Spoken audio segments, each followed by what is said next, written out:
I have seen huge impact from using this program in my classroom. It was very interesting to me and telling when I started with Empowering Writers. I was at one school and then I moved to a new school probably about 8 years ago now. I was the one that brought the program to the new school, and I could see the difference in the confidence of my students that I was working with. They were kind of reluctant to share their writing, thought they weren't good at writing, and all of those things. So the number one thing that I can say Empowering Writers has given me is the confidence to teach writing. And also I see it growing in my students. The students love it. It's manageable for them. I'll never forget the one year I was teaching the grade 6 PAT, and the students finished writing the test and they walked down the hall yelling to me, "That was so much fun. Can we do it again?" So I have seen that empowerment that it gives the students firsthand. I'm not a magical teacher. It's just good teaching what Empowering Writers is. So if you're familiar with Empowering Writers, you will know our methodology. If you're not, I will explain it today.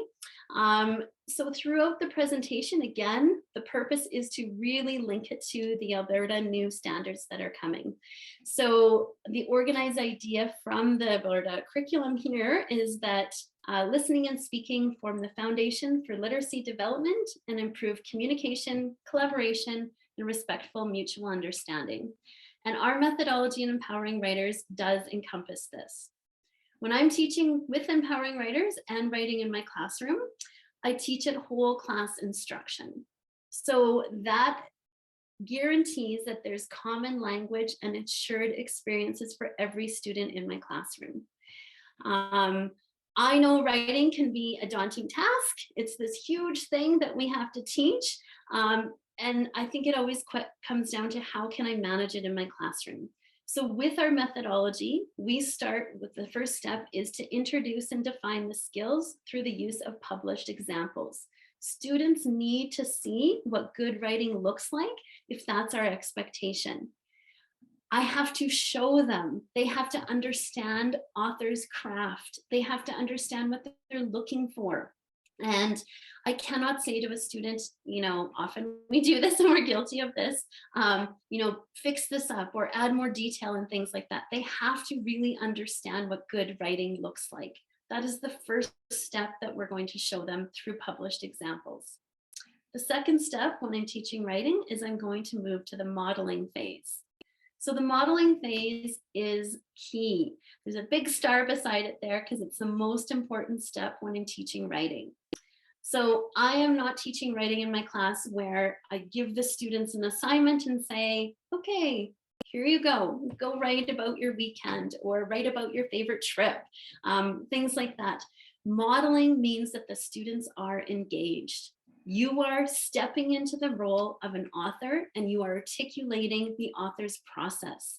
So students see you, and I know this is very prominent in the younger grades. If you teach grade 2, 3, I know you're doing this already when anytime there's a learning task in front of you.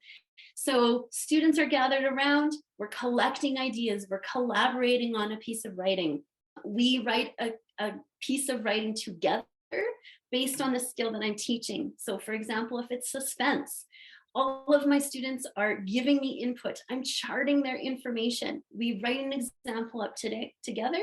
I leave that posted in the classroom. Then I'm ready to move on to guided practice. The other thing with modeling is it's a great opportunity for us to hone in on hiring vocabulary skills. We know there's students in our class that have immense vocabulary bank. There's others that don't. So here's an opportunity for you to really push that vocabulary learning also. We can talk about new words. A student might bring up a word, and here's where we're going to encompass those higher vocabulary words into our writing through the modeling. When we get to guided practice, here's where students are practicing the same skill that I've modeled. So I don't have kids in my class, finishing up their story, raising their hand right away and saying, I'm done. And then you're like, oh, great. What am I going to do now? But they are all working on the same skill. So as the teacher, my role in the guided practice is to support their writing. I'm walking around the classroom. I'm checking in on them. I'm offering feedback.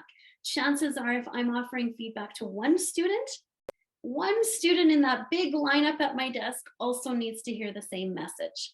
So if a student made a great sentence starter, I'm going to comment on it. And guess what? The whole class hears the feedback at the same time. It also provides peer conferencing opportunities.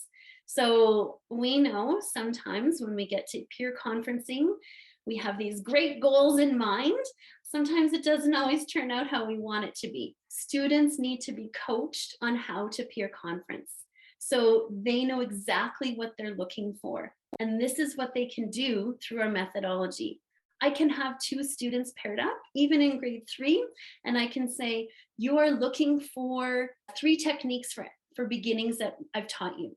Go find that in your peers' writing. And they know exactly what to look for. I'm going to show you some of that later on in the presentation also. Step 4 of our methodology is application. Here's where we want to assess if the students have gained the skills through all of these steps.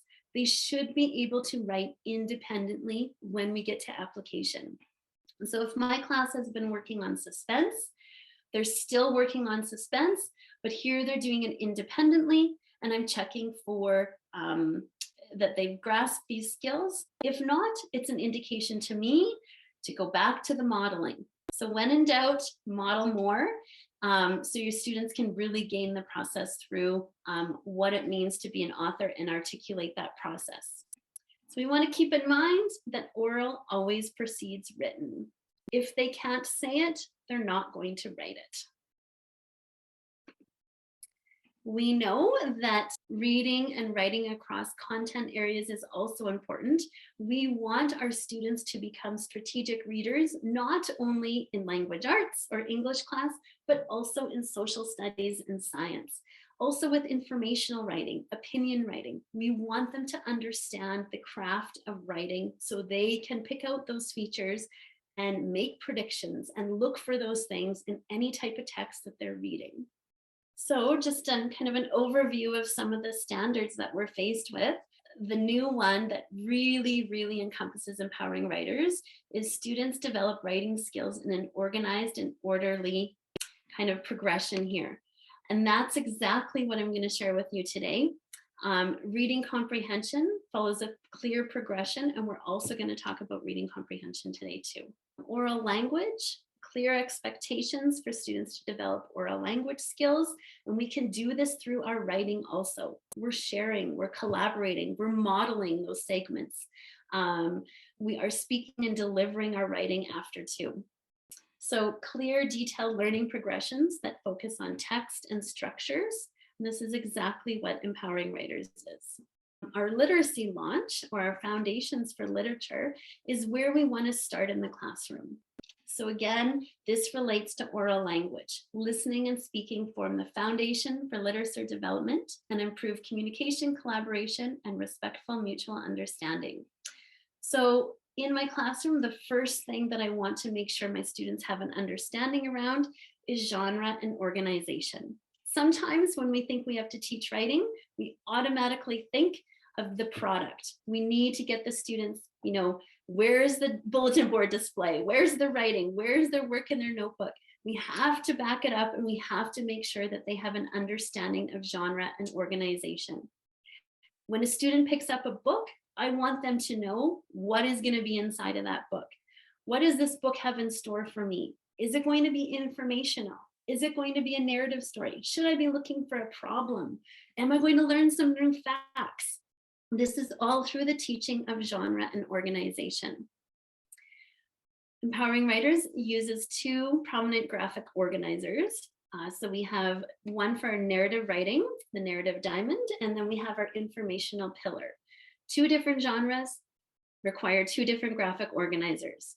The students know that these graphic organizers take the shape of the writing.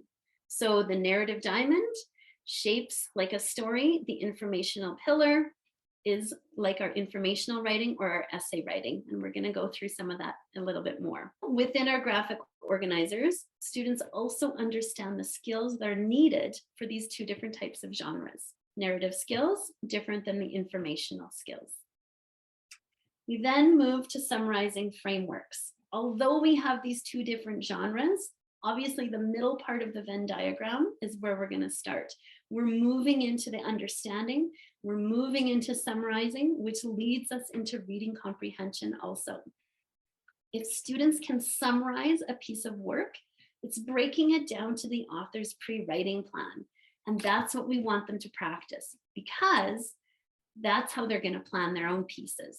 So if a student can summarize a text, breaking it down, that's what they're going to be able to do when they do that work independently on their own. So any read alouds, I know in grade 2 and 3, we're still loving those picture books and reading them to them.